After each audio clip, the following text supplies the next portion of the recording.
আমি পূর্ব বর্ধমান জেলার রসুলপুরের লালি sound processor নিয়ে ঢুকছি।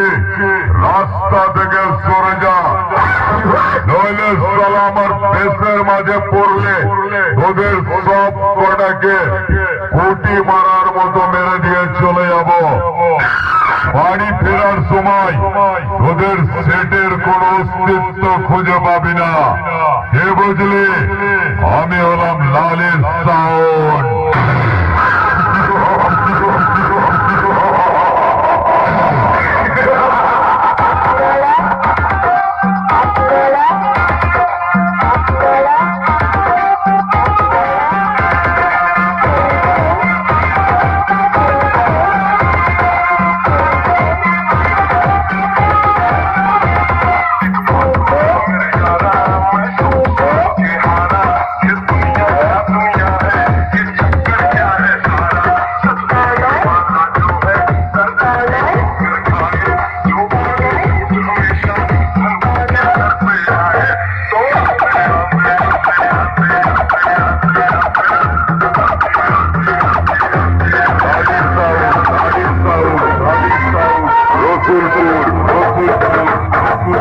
উত্তর বাজার